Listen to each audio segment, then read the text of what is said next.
এই একদম আমার কাছে আসবেন না। তুমি কি ভুলে গেছো যে আজকে আমাদের বিয়ে হয়েছে? সেটাকে বিয়ে বলে না, সেটাকে জোরপূর্বক কাউকে হয়রানি বলে। আমি এসব বিয়ে মানি না। তুমি মানো আর না মানো, বিয়ে হয়ে গিয়েছে। আমি মেনে নিয়েছি, আর এখন আমাদের বাসর রাত। কাছে আসো বাবু। আপনি কি পাগল নাকি? এরকম করছেন কেন? হ্যাঁ হ্যাঁ, আমি পাগল। আমি তোমার প্রেমে পাগল হয়ে গিয়েছি। আপনি যাই বলেন না কেন, আমি আপনার সাথে কিছুই করতে পারবো না। আমাকে যেতে দিন।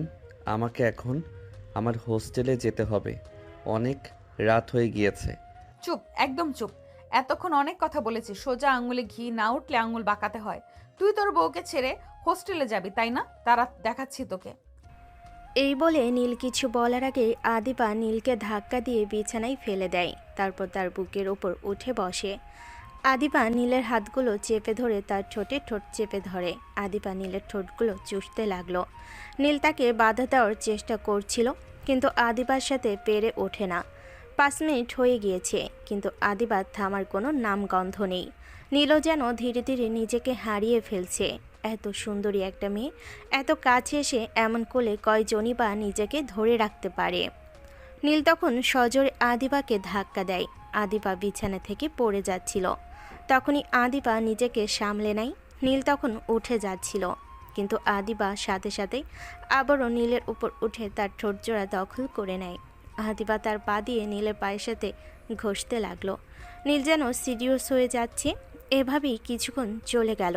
নীল নিজেকে আর ধরে রাখতে পারে না। সেও আদিবার সাথে সাড়া দেয়। নীল আদিবাকে তার ভালোবাসা দিচ্ছিল। আদিবা নীলের চুলগুলো খামছে ধরে। সে যেন এটাই চাচ্ছিল, তার জুনিয়র স্বামী যেন তাকে ভালোবাসা দেয়। এভাবেই 2 ঘন্টা পর নীল ক্লান্ত হয়ে আদিবার বুকের ওপর ঘুমিয়ে পড়ে। আদিবা নীলের চুলে হাত বুলিয়ে দিয়ে তার কপালে একটা কিস করে। তারপর নীলকে শক্ত করে জড়িয়ে ধরে ঘুমিয়ে পড়ে। মিষ্টি বাসরাত শেষে সকালের আলো রুমের জানালা দিয়ে প্রবেশ করে। ধীরে ধীরে নীলের ঘুম ভাঙে।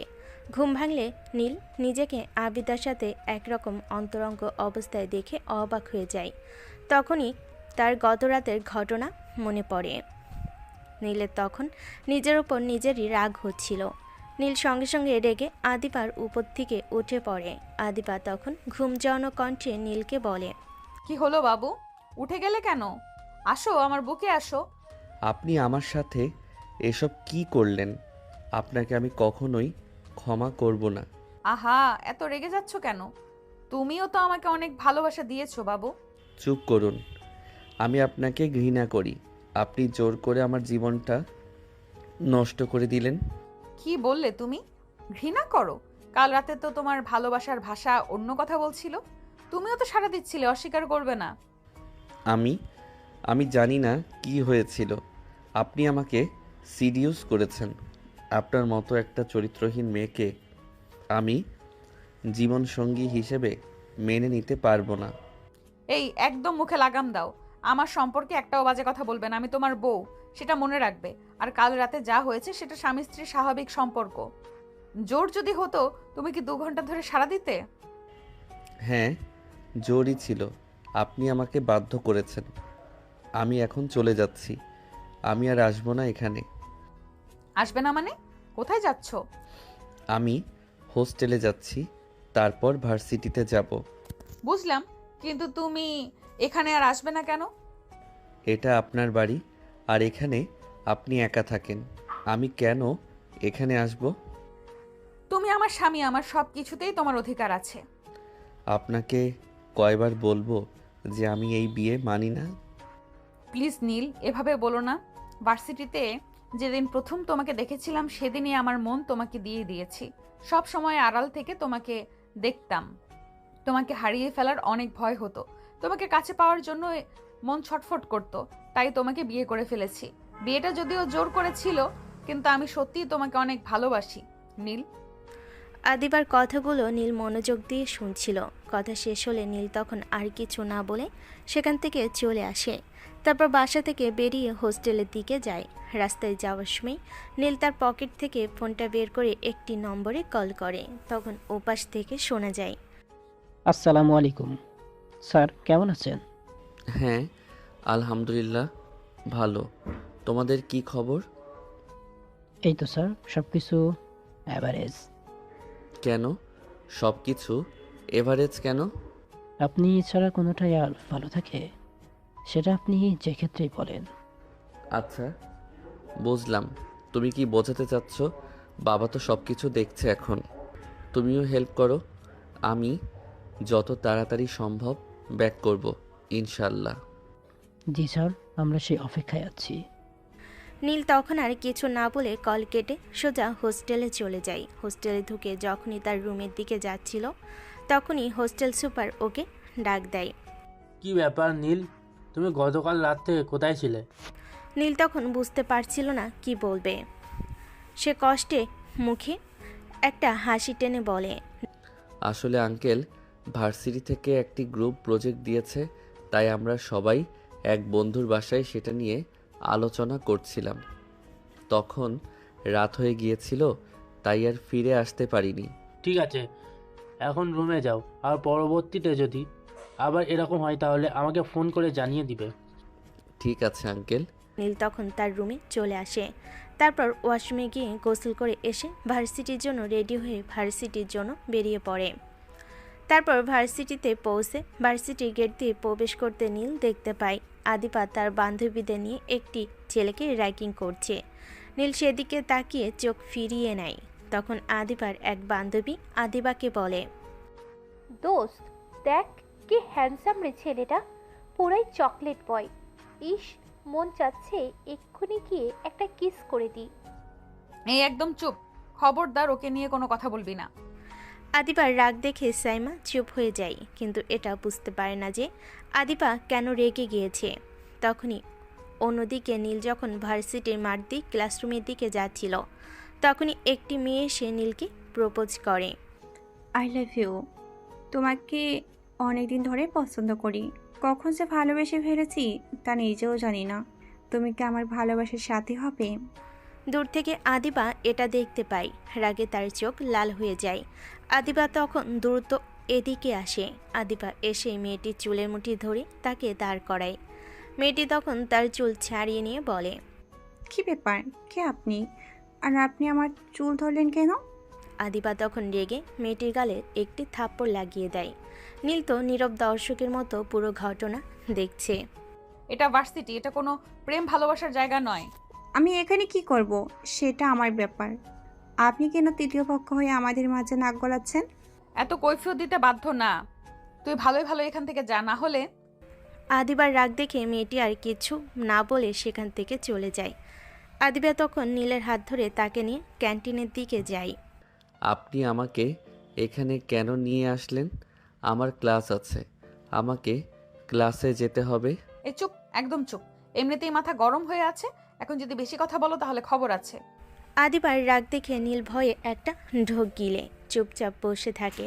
আদিবা তখন খাবার নিয়ে এসে নীলের পাশে বসে। তারপর খাবার হাতে নিয়ে নীলের মুখের সামনে ধরে। হা করো। না, আমি খাবো না। এই একদম রাখবে না, হা করো বলছি। আদিবার চোখ দেখে নীল ভয় পেয়ে যায়। নীল তখন আর কিছু না বলে চুপচাপ হা করে আদিবা তখন নীলকে খাইয়ে দেয়। এখন আমি না খাওয়ালে তো খালি পেটেই ক্লাসে চলে যেতে। আপনি কি করে জানলেন আমি খাইনি? এটা হচ্ছে একজন দায়িত্ববান স্ত্রীর বৈশিষ্ট্য। নীল তখন কিছু বলে না। আচ্ছা, তুমি তখন ওই মেয়েটাকে কিছু বললে না কেন? আমি কিছু বলার আগেই তো আপনি এসে যা দেখালেন। কথাটি বলে নীল হাসতে থাকে। এভাবেই খাওয়া প্রায় শেষ হয়ে আসে। আদিবা তখন মনে মনে বলে, নিজে নিজেই খাচ্ছে, একবারও জিজ্ঞেস করলো না আমি খেয়েছি কিনা। আচ্ছা, আপনি খেয়েছেন? বাহ, আমার জামাই তো দেখি পারফেক্টই আছে। না, তুমি খেয়ে নাও, তারপর আমি খাবো। আরে, আপনিও খেয়ে নিন, আমার খাওয়া তো শেষ। না, আমি খাবো না। খাবেন না মানে? কিন্তু কেন? তুমি খাইয়ে দিলে খাবো, না হলে খাবো না। আরে, এটা তো ভার্সিটি, এখানে আপনাকে কিভাবে খাইয়ে দিব? কেন, তুমি আমি যেভাবে তোমাকে খাইয়ে দিয়েছি সেভাবে খাইয়ে দিবে?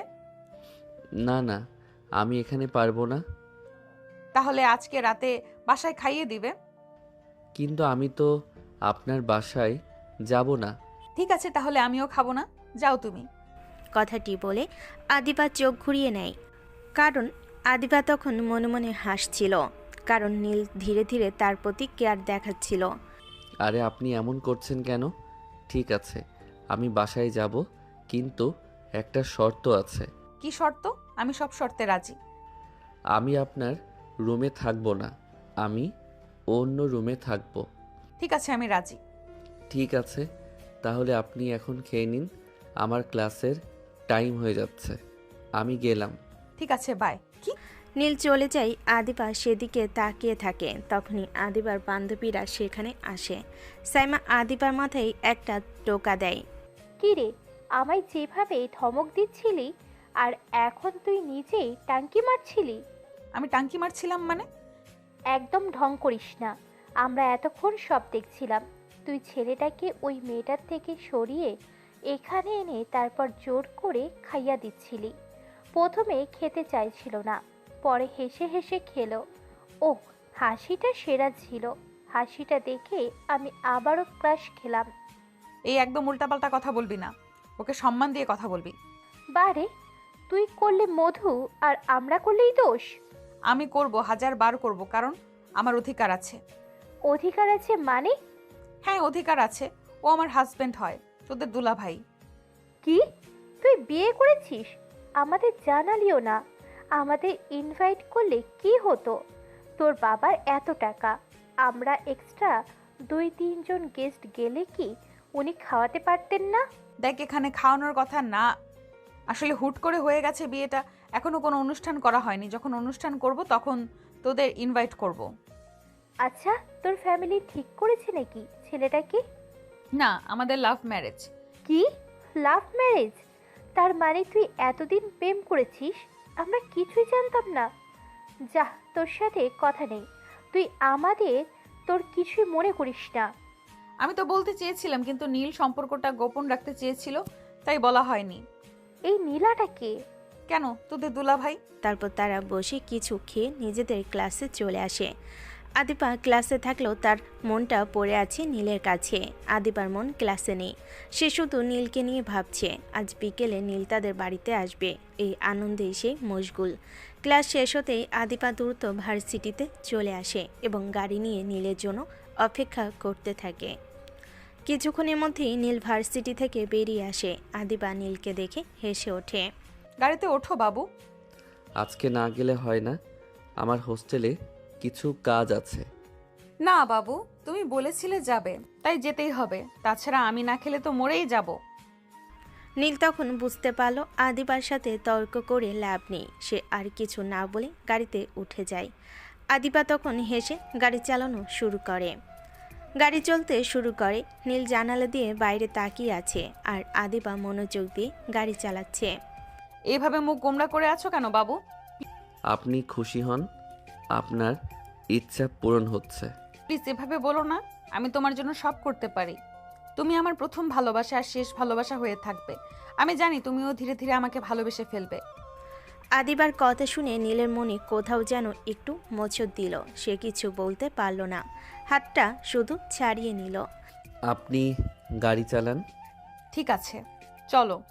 তারা ঢাকায় আদিবার বাবার কিনে দেওয়া বাড়িতে পৌঁছালো। নীল বুঝতে পারল আদিবা জমিদার বাড়ির মেয়ে হওয়ায় তার বাবা এখানে তার সুবিধার জন্য বাড়ি করে দিয়েছেন, যেন তার কোনো অসুবিধা না হয়।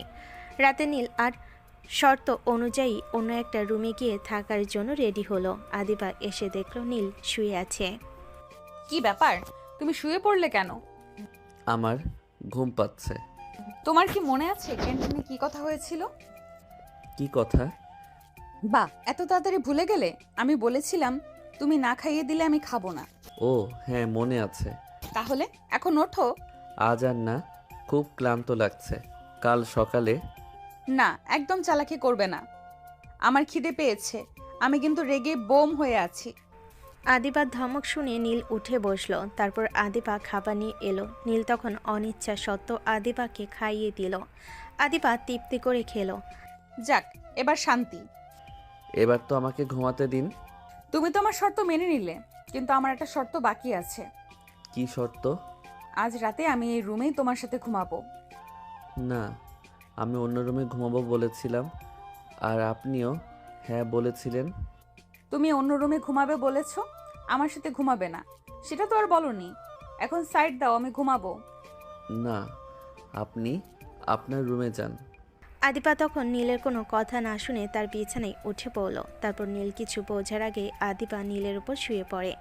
আদিবা নীলের বুক থেকে মুখ তুলে নীলের ঠোঁটে একটি আলতো কিস করে। আমার হাজবেন্ড থাকতে আমি কেন আলাদা আলাদা একা একা ঘুমাবো? নীল তখন কিছু বলতে যাচ্ছিল, কিন্তু আদিবা তার ঠোঁটজোড়া দখল করে নেয়।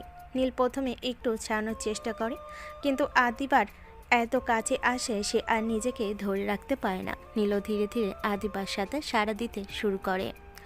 দুজনের ভালোবাসার উষ্ণতা ধীরে ধীরে রুমে পরিবেশ বদলে দেয়। সারা রাত ধরে আদিবা আর জুনিয়র স্বামীকে তার ভালোবাসার বাঁধনে জড়িয়ে রাখে। সারা রাত আদিবার ভালোবাসার উষ্ণতায় থাকার পর ভোরের আলো জানালা দিয়ে ঘরে প্রবেশ করে। নীলের ঘুম ভাঙলে সে দেখল যে আদিবাকে শক্ত করে জড়িয়ে ধরে শুয়ে আছে। অবাক কাণ্ড!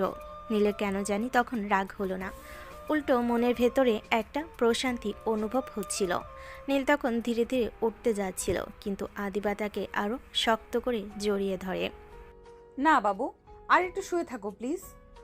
আমি ওয়াশরুমে যাব, ছাড়ুন। আদিবা তখন মুখ টিপে হেসে নীলকে ছেড়ে দেয়। নীল ওয়াশরুম থেকে ফ্রেশ হয়ে এসে দেখে আদিবা উঠে গিয়েছে এবং পোশাক পরিবর্তন করছে। নিচে এসো, একসাথে ব্রেকফাস্ট করব। ঠিক আছে। তারা দুজন নিচে এসে ডাইনিং টেবিলে বসলো।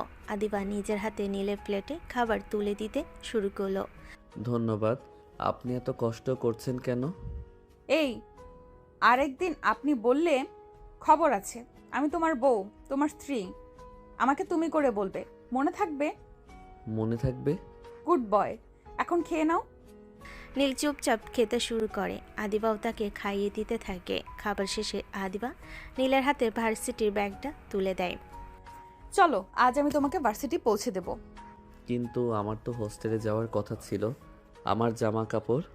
আরে কি হবে, হোস্টেলে গিয়ে তোমার জামা কাপড় আমি কালকেই আনিয়ে দেব। এখন চলো। নীল তখন আর কোনো প্রতিবাদ করার সুযোগ পায় না। দুজন একসাথে গাড়িতে ওঠে। গাড়ি চলতে শুরু করে। পথে আদিবা নানা মিষ্টি কথা বলে নীলকে হাসানোর চেষ্টা করতে থাকে। যদিও নীল জোর করে গম্ভীর থাকার চেষ্টা করছিল, তবুও আদিবার মজাদার কথাগুলো তার ঠোঁটের কোণে হাসি এনে দিয়েছিল। আচ্ছা, কাল রাতে তুমি আমায় খুব জোরে চেপে ধরেছিলে। তুমি কি ভয় পাচ্ছিলে আমি পালিয়ে যাব? আপনি এসব কি বলছেন? আরে রাখছো কেন, আমি শুধু জানতে চাইছিলাম। আমি কিছুই বলবো না। ঠিক আছে, বলতে হবে না, কিন্তু আমার মন বলছে তুমিও আমাকে কিছুটা পছন্দ করতে শুরু করেছো। সেটা আপনার ভুল ধারণা। ভার্সিটি গেটে গাড়ি পৌঁছালে আদিবা নীলকে নামিয়ে দেয়। সাবধানে ক্লাস করবে। আমি ক্লাস শেষে আবার আসবো তোমাকে নিতে। আর কারোর সাথে বেশি কথা বলবে না। আমি কার সাথে কথা বলবো না বলবো সেটা আমার ব্যাপার। ও আমার রাগী বাবু, বেশি রাগ করো না, যাও। নীল দ্রুত ভার্সিটির ভেতর চলে যায়। নীল চলে যেতেই আদিবা তার বান্ধবী সাইমাকে কল করে। দোস্ত, নীলকে ভার্সিটিতে দিয়ে এলাম। বাহ, এটা তো গুড নিউজ। এত তাড়াতাড়ি পাল্টালি কিভাবে? পটাতে হয়নি, সে নিজে থেকেই পটেছে। তবে এখনো অনেক রাগ আছে। আমি এখন ক্লাসে যাচ্ছি, তুইও তাড়াতাড়ি আয়। নীল ভার্সিটির ভেতর গিয়ে ক্লাসরুমের দিকে যাচ্ছিল। তখন তার পুরনো বন্ধু অর্ণবের কথা মনে পড়ে। নীল তার ফোন নাম্বারটা বের করে কল করে। হ্যাঁ অর্ণব, কেমন আছো? ওয়ালাইকুম আসসালাম স্যার, ভালো আছি, আপনি? হ্যাঁ আমিও আছি, আলহামদুলিল্লাহ। শোনো অর্ণব, আমি ভার্সিটির জন্য প্রয়োজনীয় সব তথ্য সংগ্রহ করেছি। আমার এখন মনে হচ্ছে এই দিকের সকল কিছু সম্পর্কে আমার একটি স্পষ্ট ধারণা হয়ে গিয়েছে। আমার যা যা প্রয়োজন ছিল তার সব কিছুই এখন আমার হাতের মুঠোয়। হয়তো খুব শিগগিরই ফিরে আসব। ঠিক আছে স্যার, আমি আপনাকে আপনি আমাকে আপনার আসার সময় জানাবেন। আমি আপনার প্রাইভেট জেট বাংলাদেশে পাঠিয়ে দিব। ঠিক আছে, এখন রাখি, পরে কথা হবে। জি স্যার, আসসালামু আলাইকুম। আদিবার অতিরিক্ত ভালোবাসা এবং অধিকারবোধের চাপ থেকে মুক্তি পেতে নীল এখন মরিয়া। সে তার নিজের ক্ষমতা ও অবস্থান ব্যবহার করে এই পরিস্থিতি থেকে বের হয়ে আসার চূড়ান্ত পরিকল্পনা সাজাচ্ছে। নীলের এই রহস্যময়ী প্রত্যাবর্তন কি আদিবার ভালোবাসার বাঁধনকে ছিন্ন করতে পারবে? আদিবা ও নীলের বিয়ের পর এভাবেই কিছুদিন কেটে যায়। আদিবা প্রতিদিন নীলকে ভার্সিটিতে পৌঁছে দিত এবং ক্লাস শেষে তাকে নিয়ে বাড়িতে ফিরত। নীল যতই আদিবাকে উপেক্ষা করার চেষ্টা করত, আদিবার ভালোবাসা, যত্নে ও সান্নিধ্যে সে ধীরে ধীরে নিজেকে নরম করতে শুরু করে। নীল বুঝতে পারে আদিবা আসলেই তাকে অনেক ভালোবাসে। একদিন বিকেলে নীল আদিবার রুমের বারান্দায় একটি চেয়ারে বসেছিল। আদিবা তার কোলে মাথা রেখে বসেছিল। দুজনেই চুপচাপ পশ্চিমের আকাশ দেখছিল। সেই মুহূর্তে প্রশান্তি নীলকে একটু ব্যক্তিগত হতে উৎসাহিত করে। আচ্ছা আদিবা, তুমি তো কখনো তোমার গ্রামের বাড়ি নিয়ে কিছু বলনি। আমি তো এতটুকুই জানি যে তুমি জমিদার বাড়ির মেয়ে, আর কিছু জানি না। আচ্ছা, তোমাদের বাড়িটা কোথায়? গৌরীপুর। কথাটি শুনে নীলের চোখ বড় বড় হয়ে যায়। সে যেন বিদ্যুতের শক খেল। সে সঙ্গে সঙ্গে বসা থেকে উঠে দাঁড়িয়ে যায়। কি, গৌরীপুর? তুমি কি সত্যি বলছো? হ্যাঁ, আমি ঠিকই বলছি, কিন্তু তুমি দাঁড়িয়ে গেলে কেন? কি হলো? তোমার বাবার নাম হামিদুর রহমান, মায়ের নাম আরিয়া বেগম। হ্যাঁ, কিন্তু তুমি এত কিছু জানো কিভাবে? তোমার ছোট চাচার নাম শাহরিয়ার রহমান আর চাচির নাম সাহেলা বেগম। তারা অনেক ঝগড়া করত, পরিবারে সবসময় ঝামেলা লেগে থাকতো। তাদের একটা ছেলে ছিল, তার নাম আকাশ, যে কিনা সবার কাছে অবহেলিত ছিল। তাকে মাত্র 18 বছর বয়সে সবাই বাড়ি থেকে বের করে দেয়। হ্যাঁ, সব কিছুই ঠিক, কিন্তু তুমি এত কিছু জানো কিভাবে? কারণ আমি সেই ছেলে। সরি মিস আদিবা, হয়তো আর দেখা হবে না আমাদের। এই কথা বলে নীল দ্রুত রুম থেকে বেরিয়ে নিচে নেমে আসে। আদিবা হতভম্ব হয়ে বসে থাকে। তারপর সম্বিত ফিরে পেয়ে চিৎকার করে নীলকে ডাকতে শুরু করে। নীল, তুমি যেও না প্লিজ, শোনো। আদিবা নীলের পেছনে যাওয়ার চেষ্টা করে, কিন্তু তার গতির সাথে পেরে ওঠে না। নীল ততক্ষণে বাড়ি থেকে বেরিয়ে দ্রুত হাঁটতে শুরু করে। আদিবা সেখানে বসে কান্না করে দেয়। নীল দ্রুত হাঁটার সময় পকেট থেকে ফোনটা বের করে অর্ণবকে কল করে। তার শান্ত স্বভাবের উল্টো তার কণ্ঠে ছিল চরম উত্তেজনা। হ্যালো অর্ণব, আমি আগামীকাল সকালের মধ্যে রওনা হব। সব প্রস্তুতি নাও। জি স্যার, আমি তাহলে এখনই প্রাইভেট জেট বাংলাদেশে পাঠিয়ে দিচ্ছি। ভালো কথা, সব যেন নিখুঁত হয়। আমার এখন আর এখানে এক মুহূর্ত থাকা সম্ভব না। নীল হোস্টেলে না গিয়ে দ্রুত একটি পরিচিত হোটেলের ভিআইপি রুমে চলে যায়। সে এখন প্রতিশোধের পরিকল্পনা সাজাতে বদ্ধপরিকর। অতীতে সে অবহেলিত আকাশ নয়, সে এখন সম্পূর্ণ অন্য কেউ। এদিকে আদিবা কিছুতেই মানতে পারছিল না যে নীল সেই আকাশ, যাকে তার পরিবার ছোটবেলায় তাড়িয়ে দিয়েছিল। এই বিয়ের নৈপথ্যে তাহলে অন্য কোনো উদ্দেশ্য ছিল? আদিবা তার অস্থিরতা সামলাতে না পেরে দ্রুত একটি ক্যাব নিয়ে কোনো দেরি না করে সোজা তাদের গ্রামের বাড়ি গৌরীপুরের জমিদার বাড়ির দিকে রওনা হয়। তার মন জুড়ে তখন শুধু নীল আর তার পরিবারের সেই অন্ধকার ইতিহাস। সে জানে তার পরিবার নীলের জীবন নষ্ট করেছে, আর সেই পাপের ফল এখন তাকে ভোগ করতে হচ্ছে। অতীতের প্রতিশোধ নিতে আসা নীল এবং নীলের ভালোবাসা ও পারিবারিক পাপের বোঝার মাঝে আটকে থাকা আদিবা। এই গল্পের পরিণতি কি হবে? দর্শক, আমরা এই মুহূর্তে গল্পের সবচেয়ে বড় মোড়ে আছি। আপনারা যারা এখনও গল্পটিতে লাইক করেননি, এক্ষুনি লাইক দিয়ে ভিডিওটি শেয়ার করে দিন। তাহলে চলুন আমরা গল্পে ফিরি। নীলকে হারিয়ে দিশেহারা আদিবা আর এক মুহূর্ত ঢাকায় থাকতে পারল না। দ্রুত রওনা হয়ে গভীর সন্ধ্যায় আদিবা তার গ্রামের বাড়ি গৌরীপুরের জমিদার বাড়িতে পৌঁছে গেল। তীব্র কান্নার কারণে তার চোখ এখনও লাল, চুলগুলো ছিল সম্পূর্ণ অগোছালো। তার পোশাকের দিকে কোনো খেয়ালই ছিল না। আদিবা বাড়িতে ঢুকেই দেখল সবাই ড্রয়িং রুমে বসে আছে। তার বাবা হামিদুর রহমান, মা আরিয়া বেগম, ছোট চাচা শাহরিয়ার রহমান এবং চাচি সাহেলা বেগম। বাড়ির সকলে আদিবার এই অবস্থা দেখে বিস্মিত হয়ে যায়। আরিয়া বেগম দ্রুত ছুটে এসে আদিবাকে জড়িয়ে ধরেন। কি রে, তোর এই অবস্থা কেন? তোর চোখে এত জল কেন? কিছু তো বল, ঢাকা থেকে হঠাৎ এমন করে এলি কেন? আদিবার চাচি সালেহা বেগমও এগিয়ে আসেন। তার চোখেও উদ্বেগ। কি হয়েছে মা? কোনো খারাপ খবর? তুই কি অসুস্থ? বস তো সোফায়। আদিবা তখন ফুপিয়ে কাটছিল, কোনো কথা বলতে পারছিল না। তারা দুজন ধরাধরি করে তাকে সোফায় বসিয়ে দেয়। এরপর আদিবার বাবা ও চাচা এগিয়ে আসেন। আদিবা, মা আমার, এবার শান্ত হয়ে বল কি হয়েছে। তোর মুখ দেখে মনে হচ্ছে কিছু একটা বড় ঘটনা ঘটেছে। হ্যাঁ মামনি, কিছু তো বলো। এভাবে কাঁদলে আমরা কি করে বুঝবো আমাদের চিন্তা হচ্ছে? পরিবারের এত প্রশ্নের মুখে আদিবার ধৈর্যের বাঁধ ভেঙে যায়। সে হঠাৎ রেগে গিয়ে চিৎকার করে ওঠে। তার কণ্ঠস্বর ছিল চরম হতাশা। কি বলবো কি বলবো তোমাদের? সব শেষ হয়ে গেছে তোমাদের জন্য, তোমাদের ভুলের জন্য। আজ আমি আমার ভালোবাসাকে হারিয়েছি। আমার জীবনের সব সুখ, সব স্বপ্ন তোমাদের জন্য শেষ হয়ে গেল। আদিবার এমন অভিযোগে সবে হতচকিত হয়ে গেলেন। আদিবা তখন কাঁদতে কাঁদতে একশ্বাসে সবটা তাদের কাছে খুলে বলল। সে বলল কিভাবে ভার্সিটিতে নীলের প্রেমে পড়েছিল, জোর করে তাকে বিয়ে করেছিল, আর নীল কেন এ বিয়ে মানতে চায়নি। এরপর সে বলল কিভাবে নীল যখন তাদের বাড়ির নাম গৌরীপুর শুনেছে তখন সে আসল পরিচয় প্রকাশ করেছে। সে আর কেউ নয়, তাদেরই পরিবারের সেই অবহেলিত ছেলে আকাশ, যাকে 18 বছর বয়সে সবে মিলে বাড়ি থেকে তাড়িয়ে দিয়েছিল। আদিবার কথা শেষ হতেই ড্রয়িং রুমে নেমে আসে ভয়ানক নীরবতা, যেন ঘরের ভেতর কোনো শব্দ আর শোনা যাচ্ছিল না। সাহেলা বেগম হাত দিয়ে নিজের মুখ চেপে ধরে হাউমাউ করে কেঁদে ওঠেন। কি? আকাশ? আমার আকাশ? তুই এটা কি শোনালি মা? আমাদের ভুল আর অবহেলার কারণেই তো আমরা ওকে হারিয়েছিলাম, আর আজ এত বছর পর ও ফিরে এলো। আকাশ, সেই আকাশ, আমাদের পাপের ফল। আমি ভাবতেও পারিনি ও এত বড় হয়ে ফিরে আসবে। ও কি তাহলে প্রতিশোধ নিতে এসেছিল? ওর উদ্দেশ্য কি আমাদের ক্ষতি করা?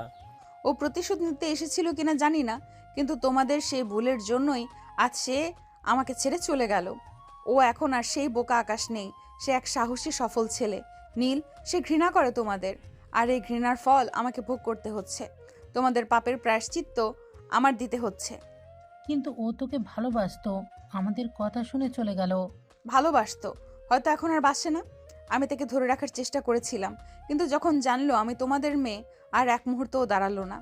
পরিবারে শুরু হলো তুমুল কথোপকথন। হামিদুর রহমান ও শাহরিয়ার রহমান তাদের ব্যবসায়িক প্রতিদ্বন্দ্বী হিসাবে নীলের কোনো ভূমিকা ছিল কিনা তা নিয়ে আলোচনা করতে লাগলেন। সাহেলা বেগম আর আরিয়া বেগম অনুতাপে নীলের ছোটবেলার কথা স্মরণ করে কাঁদতে লাগলেন।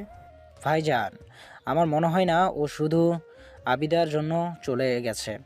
ওর ফিরে আসার পেছনে অন্য কোনো কারণ আছে। হয়তো ও আমাদের ব্যবসা সম্পর্কে জেনে গেছে। হতে পারে। আমাদের সবথেকে বড় দুর্বলতা হলো আকাশ। ও যদি এখন প্রতিশোধ নিতে নামে তাহলে আমরা শেষ। আদিবা, তুই ওকে ভালোবাসিস, ওকে যে কোনো মূল্যে খুঁজে বার কর। আমি তাকে খুঁজে বের করবই। আমি আমার স্বামীকে ফিরিয়ে আনবই। তোমাদের ভুলের জন্য আমি আমার ভালোবাসা হারাতে দেব না। এভাবে শোক, অনুতাপ ও নতুন আশঙ্কার মাঝে রাতটা কেটে যায়। সারা রাত আদিবার চোখে এক ফোঁটা ঘুমও ছিল না। সে শুধু নীলের কথা, তাদের কাটানো মুহূর্তগুলোর কথা ভাবছিল এবং তাকে ফিরিয়ে আনার জন্য কৌশল খুঁজছিল। এদিকে দূরে একটি শহরের ভিআইপি হোটেলের রুমে নীল তার বাবার দেওয়া ব্যবসার কাগজপত্রগুলো দেখছিল। তার মুখে ছিল ঠান্ডা কঠিন হাসি। হ্যাঁ অর্ণব, সব ঠিক আছে। আমার এখন আর কোনো দ্বিধা নেই। সকাল 8:30, গন্তব্য আমার হাতে। সব ব্যবস্থা যেন নিখুঁত হয়। জি স্যার, প্ল্যান প্রস্তুত, কোনো চিন্তা করবেন না। পরের দিন সকাল 8:30 নীল তার প্রাইভেট জেটে করে রওনা দিয়ে দেয় তার গন্তব্যের উদ্দেশ্যে। তার লক্ষ্য শুধু প্রতিশোধ, যা তার পরিবার ও আদিবার জীবনের মোড় সম্পূর্ণ ঘুরিয়ে দিতে চলেছে।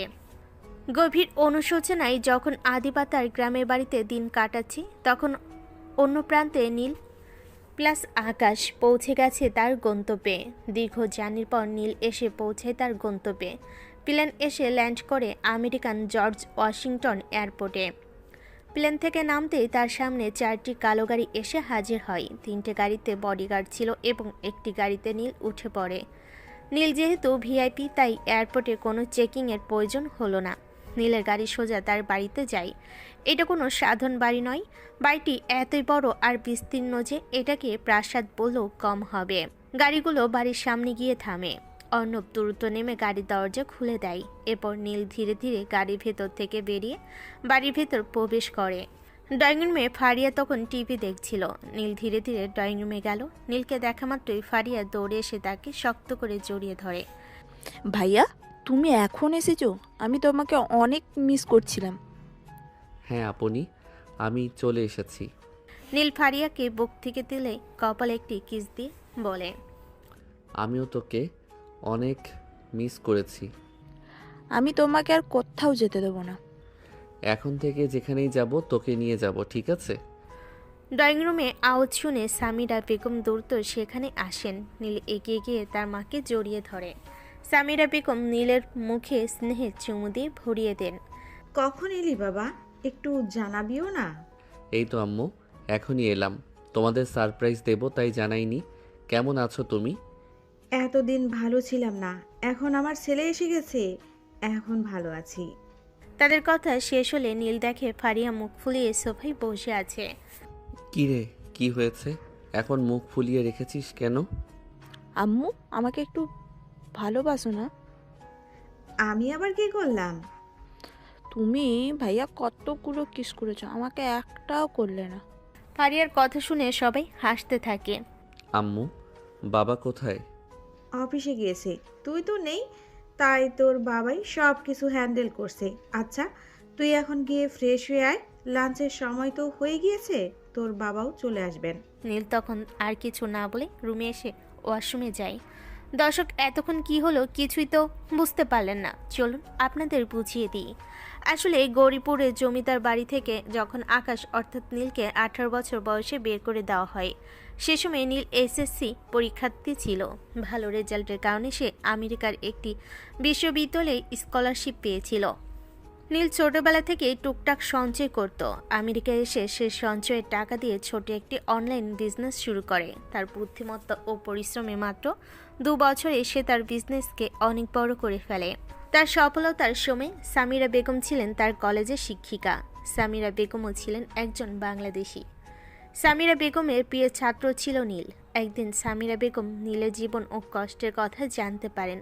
তখন তিনি নীলকে গভীর মমতায় জড়িয়ে ধরেন, নিজের সন্তান হিসেবে গ্রহণ করেন এবং তার অতীত ভুলে নতুন করে বাঁচার জন্য আকাশ থেকে নাম দেন নীল। সামিরা বেগমের স্বামী সুপ্রতিষ্ঠিত ব্যবসায়ী তরিকুল হক। তিনি নীলকে সানন্দে গ্রহণ করেন। আর ফারিয়া তখন ছোট ছিল, তাই তাকে কিছু বলতে হয়নি। নীল তার নতুন পরিবারের ভালোবাসা খুঁজে পায়। সামিরা বেগম আর তরিকুল হক ভালোবেসে আকাশের জায়গায় নীল নাম দেয়। এরপর এই 6 বছরে নীল তার কোম্পানিকে আমেরিকার টপ কোম্পানিতে পরিণত করে নিজের সাম্রাজ্য তৈরি করেছে। বর্তমানে তার একটি অত্যন্ত সুখী পরিবার। তো আপাতত এটুকুই থাক, চলুন আবার গল্পে ফিরে যাই। ফ্রেশ হয়ে নীল যখন লাঞ্চের জন্য তৈরি হয়ে নিচে নেমে আসে, তখন তরিকুল হক নীলের পালক বাবা অফিস থেকে ফিরে আসে। নীলের চোখ মুখ দেখে তিনি বুঝতে পারেন কিছু একটা ঘটেছে। আমার কাজ পাগল ছেলে, এত তাড়াতাড়ি কেন ফিরে এলি? মনে হচ্ছে কিছু একটা গোলমাল হয়েছে। হ্যাঁ বাবা, একটা গোলমাল হয়েছে। এখন সময় এসেছে আমার অতীতকে একটা চরম শিক্ষা দেওয়ার। আমার ফেলে আসা জীবনের হিসেব এখন চুকিয়ে দেওয়ার সময় এসেছে। নীলের চোখে প্রতিশোধের আগুন দেখে তরিকুল হক আর কোনো প্রশ্ন করলেন না। তিনি শুধু নীলের কাঁধে হাত রেখে বললেন, আমি সবসময় তোমার পাশে আছি নীল। নীলের এই হঠাৎ ফিরে আসা এবং তার প্রতিশোধের সংকল্প আদিবা ও তার পরিবারের জীবনকে কোন দিকে নিয়ে যাবে সেটাই এখন দেখার বিষয়। লাঞ্চ শেষে নীল তার পরিবারকে ড্রয়িং রুমে বসতে বলেন। যদিও নীল তার রাগ ও প্রতিশোধের সংকল্প নিয়েই ফিরে এসেছে, কিন্তু তার নতুন জীবন ও পরিচয়ের প্রতি সৎ থাকার তাগিদ অনুভব করল। সে তার পালক বাবা মা তরিকুল হক ও সামিরা বেগম এবং বোন ফারিহাকে তার বাংলাদেশে কাটানো পুরনো সময়ের ঘটনা খুলে বলার সিদ্ধান্ত নিল। নীল সবাইকে নিয়ে ড্রয়িং রুমে বসে। সামিরা বেগম ও ফারিহা সোফায় আর তরিকুল হক পাশের চেয়ারে বসেন। নীল ধীরে ধীরে আদিবার সাথে তার প্রথম দেখা, জোরপূর্বক বিয়ে, প্রথম রাতে চরম বিদ্বেষ, ভার্সিটিতে আদিবার তীব্র অধিকারবোধ এবং কিভাবে ধীরে ধীরে সে আদিবার ভালোবাসার কাছে নরম হয়ে আসছিল, সবটা বিস্তারিতভাবে বলতে শুরু করলো। এরপর আমি ওকে জিজ্ঞেস করি ওর গ্রামের বাড়ি কোথায়। ও যখন বলল গৌরীপুর আর ওর বাবা মায়ের নাম বলল, আমার মাথায় যেন আকাশ ভেঙে পড়ল। আমি মুহূর্তেই বুঝে যাই ও হলো সেই পরিবারের মেয়ে যারা আমাকে তাড়িয়ে দিয়েছিল, আমার জীবন নষ্ট করেছিল। প্রতিশোধের আগুন যেন আবার জ্বলে উঠল, তাই আমি এক মুহূর্ত দেরি না করে চলে এসেছি। নীলের পুরো গল্প শুনে সবে অবাক হয়ে যায়। সামিরা বেগম দ্রুত উঠে এসে নীলের হাত ধরে ফেলেন, তার চোখে উদ্বেগ আর স্নেহ। আমার নীল, তুই এতদিন এমন একটা কথা আমাদের বলিসনি। সব শুনলাম, এটা একটা অ্যাক্সিডেন্ট ছিল, কিন্তু শত হলেও মেয়েটা তোর স্ত্রী। তোর কোনোভাবেই তাকে ফেলে আসা উচিত হয়নি। কিন্তু আম্মু, তুমি বোঝো না, ওরা আমার জীবন। নীলকে থামিয়ে দেন তরিকুল হক। তার কণ্ঠে ছিল যুক্তির জোর ও দৃঢ়তা। কিসের কিন্তু নীল? তোর শত্রুতাটা জমিদার বাড়ির সঙ্গে, যারা তোকে বাড়ি থেকে বের করে দিয়েছিল, সেই পরিবারের সঙ্গে, যারা তোর উপর অত্যাচার করেছিল। কিন্তু এই মেয়েটা তো কোনো ভুল করেনি, ও তো তোকে ভালোবেসেছে। আদিবার এই ঘটনাগুলোর সঙ্গে তোর অতীতের কোনো সম্পর্ক নেই। চুপ হয়ে যায়। বাবার কথাগুলো তার বুকে গিয়ে লাগে। আমি জানি না বাবা, যখন শুনলাম ও তাদের মেয়ে, তখন আমার মাথা ঠিক ছিল না। পুরনো সব কষ্ট ফিরে এসেছিল। ভাইয়া, তুমি ঠিক করেছো? যে পরিবার তোমাকে কষ্ট দিয়েছে তাদের মেয়েকেও তোমার দরকার নেই। তুমি আমাদের সঙ্গে আছো, এটাই যথেষ্ট। চুপ কর মা, তোর ভাইয়ের জীবনে একটা বড় সিদ্ধান্ত নিতে হবে। নীল, তুই কি সত্যি সত্যি ওকে ঘৃণা করিস, নাকি জমিদার বাড়ির লোক বলে ওকে ঘৃণা করছিস? সামিরা বেগমের প্রশ্ন নীলের মনে এক গভীর আলোড়ন সৃষ্টি করল। সে কি আদিবাকে তার বাবার পরিচয় জানার পরও ঘৃণা করে, নাকি আদিবার আন্তরিক ভালোবাসা তার ভেতরে নরম অংশটাকে আবার জাগিয়ে তুলেছে? আমি জানি না আম্মু, আমার এখন সময় লাগবে। আমি সব হিসেব মেলাতে চাই। ঠিক আছে, প্রতিশোধের আগে ঠান্ডা মাথায় চিন্তা কর। তোর অতীত নিয়ে এবার চূড়ান্ত ফয়সলা করতে হবে। হ্যাঁ আদিবা, আমি জানি না ওকে কি করব, জমিদার বাড়ির মেয়ে। নীলের চোখে তখন এক সংকল্পের চাপ, আদিবার ভালোবাসা বনাম অতীতের প্রতিশোধ। এই দুইয়ের টানাপোড়েনে নীল তার পরবর্তী পদক্ষেপ কী নেবে, সেটাই এখন সবচেয়ে গুরুত্বপূর্ণ।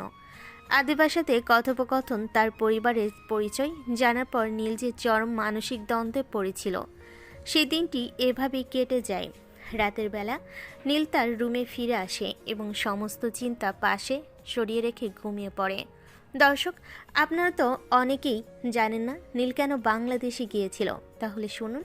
নীল তার কোম্পানির একটি ব্রাঞ্চ বাংলাদেশে খুলবে, তা সে দেশে এসেছিল। সে এখানকার বাজার, ব্যবসা পরিস্থিতি এবং মানুষের রুচি সম্পর্কে একটি ধারণা নিতে চেয়েছিল। কারণ দীর্ঘ 6 বছর দেশের বাইরে থাকার কারণে দেশের অনেক কিছুই তার কাছে অজানা হয়ে যায়। মূলত এই কাজের জন্য সে ঢাকার হোস্টেলে থাকছিল এবং ভার্সিটির আড়ালে তার রিসার্চ চালাচ্ছিল। আচ্ছা, আশা করি বুঝতে পেরেছেন। তাহলে গল্পে ফিরি।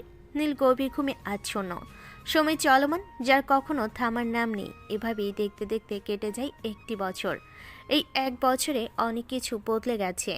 1 বছর পর গৌরীপুরের জমিদার বাড়িতে হামিদুর রহমান এবং শাহরিয়ার রহমান একসাথে ড্রয়িং রুমে বসে কথা বলছিলেন। দুজনের মুখেই গভীর চিন্তার ছাপ। ভাইয়া, কি করব এখন? আদিবার অবস্থা তো দিন দিন খারাপ হচ্ছে। আমাদের ভুলের জন্য মেয়েটা যে কষ্ট পাচ্ছে, তা আর সহ্য হচ্ছে না। ঠিক বলেছিস, কিন্তু কি করব বল? কোনো কিছুই করেই তো মেয়েটার মন ভালো করতে পারছি না। এই 1 বছরে মেয়েটা একবারও ঘর থেকে, এই বাড়ি থেকে বাইরে বের হয়েছে কি না তাও জানি না। শুধু নীলের স্মৃতি নিয়ে বেঁচে আছে। ঠিক তখনই ড্রয়িং রুমের টিভিতে ব্রেকিং নিউজ হয়। এক সাংবাদিক অত্যন্ত উত্তেজিত কণ্ঠে খবরটি পরিবেশন করছেন। সারা বাংলাদেশের জন্য এই মুহূর্তের সবচেয়ে বড় সুখবর, American top company NF group of industries তাদের বিশাল শাখা করেছে বাংলাদেশে। আগামী 26 তারিখ অর্থাৎ আর মাত্র 2 দিন পর এনএফ গ্রুপ অব ইন্ডাস্ট্রিজ এর বাংলাদেশের শাখায় গ্র্যান্ড ওপেনিং বা উদ্ভাবন হবে। বিশেষজ্ঞরা ধারণা করেছেন এই কোম্পানি প্রায় 3 বছর যাবৎ আমেরিকায় টপ স্থানটি দখল করে আছে, তাই এটি বাংলাদেশের অর্থনীতিতে একটি ঐতিহাসিক প্রভাব ফেলবে। এই বিনিয়োগ দেশের কর্মসংস্থান এবং বৈদেশিক আয়ে নতুন দিগন্তে উন্মোচন করবে। হামিদুর রহমান খবরটি মনোযোগ দিয়ে শুনছিলেন। আচ্ছা শোন, এই খবর শোনার পর থেকেই ভাবছি, যদি আমরা তাদের থেকে কোনো বড় অর্ডার নিতে পারি তাহলে আমাদের কোম্পানির সুনাম ভালো হবে এবং কোম্পানি অনেক লাভ করতে পারবে। এই ধরনের একটি আন্তর্জাতিক কোম্পানির সাথে কাজ করা আমাদের জন্য সম্মান বয়ে আনবে। ঠিক বলেছিস ভাইয়া, কিন্তু আমার মাথায় তো এখন আরেকটা প্ল্যান আসছে। কি প্ল্যান? খুলে বল। আমি চাইছিলাম যদি আমরা আদিবাকে কোম্পানির সকল দায়িত্ব দিয়ে দিই তাহলে এটা আমাদের জন্য এবং আদিবার জন্য অনেক ভালো হবে। কারণ অফিসের কাজ নিয়ে ব্যস্ত থাকলে, নতুন প্রজেক্টের চাপ থাকলে আদিবার তখন আর নীলের মানে আকাশের কথা মনে পড়বে না। আমরা তো শুধু চাই মেয়েটা একটু ভালো থাকুক, স্বাভাবিক জীবনে ফিরে আসুক, আর এই কাজের মাধ্যমেই সে স্বাভাবিক হতে পারবে। তোর কথায় যুক্তি আছে। ঠিক আছে, আমি আজকেই আদিবাকে সবটা বুঝিয়ে দেব। ও যদি রাজি না হয় তারপরেও জোর করে হলেও রাজি করাবো। তাছাড়া আদিবা তো বিজনেস লাইনেই পড়াশোনা করছে, তাই ও এগুলো আরও ভালোভাবে হ্যান্ডেল করতে পারবে। আর আমেরিকান কোম্পানি থেকেও আশা করি আদিবা অর্ডারটা নিতে পারবে। এই নতুন দায়িত্ব ওকে ব্যস্ত রাখবেই। রাতে ডিনার টেবিলে আদিবা যখন চুপচাপ খেতে বসেছে তখন হামিদুর রহমান ও শাহরিয়ার রহমান মিলে তাকে জোর করে কোম্পানির সকল দায়িত্ব নিতে বলেন। মা, আমরা চাই তুই কাল থেকে কোম্পানির দায়িত্ব নিবি। তুই এখন আর ছোট্টটি নেই, তোর উপর আমাদের ভরসা আছে। বাবা না, আমি পারবো না। আমার এখন কিছু ভালো লাগে না, আর আমার মনও এখন অফিসে যাওয়ার মতো নেই। মামুনি প্লিজ মানা করিস না, আমরা তো ভালো চাই। দেখিস এই কাজগুলো তোকে আবার হাসতে শেখাবে। তাছাড়া নতুন বিজনেসে টপ করেছিস, তোর তো এসব হ্যান্ডেল করা উচিত। আদিবা প্রথমে বারণ করে দেয়, কিন্তু পরে সকলে জোড়াজুড়িতে, বিশেষত তার মা আরিয়া বেগমের চোখের জলের কথা ভেবে সে শেষ পর্যন্ত রাজি হয়। ঠিক আছে বাবা, আমি কাল থেকে অফিসে যাব, কিন্তু যদি না পারি তাহলে আমাকে জোর করবে না। আমরা জানি তুই পারবি। এইবার শুধু এনএফ গ্রুপ অফ ইন্ডাস্ট্রিজের সাথে ডিলটা ফাইনাল করতে পারলেই হলো। আদিবা তখনও বুঝতে পারেনি যে কোম্পানির সাথে ডিল করার দায়িত্ব তার উপর চাপানো হলো। তার প্রধান আসলে কে? নিয়তি যেন আবার তাদের দুজনকে মুখোমুখি করার জন্য প্রস্তুত। রাতের বেলা ডিনার টেবিলে পরিবারের সকলে জোড়াজুড়িতে আদিবা অনিচ্ছা সত্ত্বেও কোম্পানির দায়িত্ব নিতে রাজি হয়, যদিও তার মন তখনও নীলের স্মৃতিতে আচ্ছন্ন। তবু মায়ের মুখের দিকে তাকিয়ে আর সবার উদ্বেগ দেখে সে বুঝতে পারে তার স্বাভাবিক হওয়াটা পরিবারের জন্য কতটা জরুরি। পরের দিন থেকেই আদিবা জমিদার বাড়ির পারিবারিক ব্যবসার সকল দায়িত্ব নিয়ে নেয়। 6 বছর বিজনেস নিয়ে পড়াশোনা করার কারণে তার জ্ঞান ও দক্ষতা ছিল নিখুঁত, কিন্তু আবেগের কারণে সে এতদিন কাজে মনোযোগ দিতে পারছিল না। অফিসের পুরনো ফাইল, নতুন প্রজেক্টের পরিকল্পনা এবং কর্মী ব্যবস্থার মতো জটিল বিষয়গুলো নিয়ে সে নিজেকে ব্যস্ত করে তুলল। অফিসে এসে আদিবা যেন নিজেকে নতুন করে আবিষ্কার করে। দীর্ঘ 1 বছর ধরে যে হতাশা আর শূন্যতা তাকে গ্রাস করেছিল, কঠোর পরিশ্রমের মাধ্যমে সে যেন তা থেকে কিছুটা মুক্তি পেতে শুরু করে।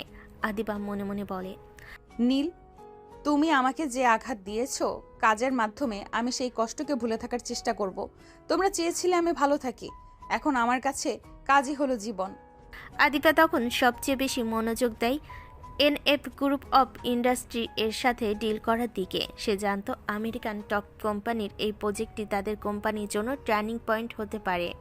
আদিবা এনএফ গ্রুপের বিষয়ে গভীরভাবে গবেষণা শুরু করে। সে কোম্পানির প্রোফাইল, তাদের কাজের ধরন এবং তাদের প্রতিষ্ঠাতা সম্পর্কে বিস্তারিত তথ্য সংগ্রহ করতে থাকে। আদিবা জানতে পারে কোম্পানিটি মাত্র 6 বছরেই আমেরিকার শীর্ষে পৌঁছেছে এবং এর প্রধান নির্বাহী কর্মকর্তা সিইও একজন অত্যন্ত তরুণ, বুদ্ধিমান এবং রহস্যময় ব্যক্তি। তার নাম নীল। এই তথ্যটি আবিদার চোখে পড়ল। সেই মুহূর্তে সে তার মনের নীলের কথা ভাবছিল না, কারণ সে ধরে নিয়েছিল তার নীল তো বাংলাদেশের ভার্সিটিতে পড়ুয়া এক সাধারণ ছাত্র ছিল। এদিকে হামিদুর রহমান ও শাহরিয়ার রহমান আদিবার কাজে ব্যস্ততা দেখে স্বস্তি অনুভব করতে থাকেন। দেখেছিস তো, আমি তোকে বলেছিলাম না, ওকে শুধু একটা ব্যস্ততা দিতে হবে। 1 বছর পর মেয়েটা আবার স্বাভাবিক হচ্ছে। হ্যাঁ ভাইয়া, এনএফ গ্রুপের সাথে ডিল করার বিষয়ে আদিবা যেভাবে লেগে আছে তাতে মনে হচ্ছে সে ভালোভাবেই কাজটা করতে পারবে। ও এখন আর শুধু আকাশের কথা ভাবছে না। আদিবা তার ব্যবসার প্রতিনিধি হিসাবে এনএফ গ্রুপের বাংলাদেশের শাখার সাথে যোগাযোগের জন্য একটি অফিসিয়াল প্রস্তাব তৈরি করে। তাদের উদ্দেশ্য ছিল এনএফ গ্রুপ যখন বাংলাদেশে তাদের কার্যক্রম শুরু করবে তখন তাদের সরবরাহ ও লজিস্টিকের কাজটা জমিদার বাড়ির কোম্পানির যেন পায়। আদিবা অফিসিয়াল চিঠিটি নিজেই ড্রাইভ করে এবং এনএফ গ্রুপের বাংলাদেশের শাখার জেনারেল ম্যানেজারের কাছে পাঠিয়ে দেয়। তার দৃঢ় বিশ্বাস ছিল তাদের কোম্পানির অভিজ্ঞতা আর আদিবার নিজস্ব দক্ষতা এই ডিলটি এনে দিতে সক্ষম। এভাবেই দিনের পর দিন চলতে থাকলো। কাজে চাপে আদিবার আর কান্নার সময় থাকলো না। সারাদিন অফিসে কঠোর পরিশ্রম করে সে রাতে ক্লান্ত হয়ে ঘুমিয়ে যেত। যদিও ঘুমের আগে কিছুক্ষণের জন্য নীলের মুখটা মনে পড়ত, কিন্তু পরক্ষণে কাজের ফাইল আর মিটিংয়ের চিন্তায় তাকে আবারও ব্যস্ত করে তুলত। অন্যদিকে আমেরিকান বিলাসবহুল প্রাসাদে নীল তখন তার প্রতিশোধের চূড়ান্ত ছক কষছিল। আদিবার পরিবারের প্রতিটি পদক্ষেপ তার নখ দর্পণে ছিল। জমিদার বাড়ির ব্যবসায়িক গতিবিধি এবং আদিবার নতুন দায়িত্ব গ্রহণের খবরও তার কাছে পৌঁছে গিয়েছিল। মিস আদিবা, তুমি তোমার পরিবারের ব্যবসা বাঁচানোর জন্য এখন আমার কাছেই অর্ডার নিতে আসবে। নিয়তির খেলা বটে। তুমি আমাকে ভালোবাসার জালে জড়িয়েছিলে, এবার আমি তোমাকে ব্যবসার জালে জড়াবো। প্রতিশোধের খেলা সবে শুরু হলো। অবশেষে সেই দিনটি এলো। আদিবার পাঠানো অফিসিয়াল প্রস্তাবে উত্তরে এনএফ গ্রুপ ইন্ডাস্ট্রির বাংলাদেশ শাখার জেনারেল ম্যানেজার মিটিংয়ের জন্য সময় দিলেন। সেই তারিখটি ছিল 26 তারিখ, যেদিন এনএফ গ্রুপের উদ্বোধন। অবশেষে সেই প্রতীক্ষিত 26 তারিখ এলো। জমিদার বাড়ি, মান সম্মান এবং আদিবার জীবনের মোড় ঘুরিয়ে দেওয়ার দিন। ম্যানেজারের দেওয়া নির্দিষ্ট সময়ে আদিবা অত্যন্ত মনোযোগের সাথে তৈরি হয়ে এনএফ গ্রুপ অফ ইন্ডাস্ট্রির বিলাসবহুল অফিসে যায়। কোম্পানির ভাবনাটি ছিল পুরোই দেখার মতো। কাঁচ আর ইস্পাতের তৈরি সুবিশাল কাঠামো, যার আধুনিক স্থাপত্যের এক বিস্ময়। শুধু ভবন নয়, ভবনের বাউন্ডারির ভিতরে সকল কিছু ছিল পরিপাটি ও বিস্ময়কর। বিশাল ফুলের বাগান, আধুনিক লবি আর নিরিবিলি পরিবেশ। আদিবা তখন অফিসের ভিতরে প্রবেশ করে এবং রিসেপশনিস্টের কাছ থেকে ডিরেকশন নিয়ে ম্যানেজারের রুমে যায়। মিস আদিবা, আপনি বসুন। আমি স্যারের কাছ থেকে পারমিশন নিয়ে আসতেছি। তারপর আপনি স্যারের সাথে কথা বলে বাকি কাজ করে নিতে পারবেন। জি ধন্যবাদ। ম্যানেজার দ্রুত নীলের অর্থাৎ সিইও এর কেবিনের দিকে যায়। কেবিনের বাইরে দাঁড়িয়ে অনুমতি চাইলে ভিতর থেকে নীলের ঠান্ডা কণ্ঠস্বর ভেসে আসে। স্যার, আসবো? হ্যাঁ, আসো। আসলে স্যার, এলআরবি প্রোডাকশন থেকে একজন আপনার সাথে দেখা করতে এসেছে। উনি কিছু ব্যবসায়িক কাজে আপনার সাথে কথা বলতে চান। এলআরবি প্রোডাকশনের নাম শুনে নীল এক মুহূর্তের জন্য ফাইল দেখা থামিয়ে দেয়। এই নামটা তার বাবার পুরনো কোম্পানির নাম। নীল জানতো আদিবাই তার সাথে দেখা করতে এসেছে। তার মুখে ফুটে ওঠে এক শীতল হাসি। ঠিক আছে, পাঠিয়ে দাও ওনাকে। ম্যানেজার তখন ফিরে এসে আদিবাকে জানান যে তিনি ভেতরে যেতে পারেন। আদিবা একটি দীর্ঘশ্বাস নিয়ে পারমিশন নিয়ে রুমে ঢুকে। নীল তখন একটি ফাইল দেখছিল, তাই তার মুখ সরাসরি দেখা যাচ্ছিল না। শুধু তার আধুনিক টেবিল আর বিশাল কাচের জানাল দিয়ে আসা আলোয় তার ফিটকোট পরা অবই দেখা যাচ্ছিল। আদিবা এসে তার সামনে রাখা চেয়ারে বসে এবং তার হাতে থাকা কোম্পানির ফাইলগুলো নীলের দিকে এগিয়ে দেয়। আসসালামু আলাইকুম, আমি এলআরবি প্রোডাকশন থেকে। আদিবা কথা শেষ করার আগে নীল তার হাতের ফাইলটা টেবিলে রেখে ধীরে ধীরে মুখ তোলে। নীলকে দেখা মাত্রই আদিবার চোখ বড় বড় হয়ে যায়। সে যেন নিজের চোখকে বিশ্বাস করতে পারছিল না। তার সারা শরীর অসর হয়ে গেল।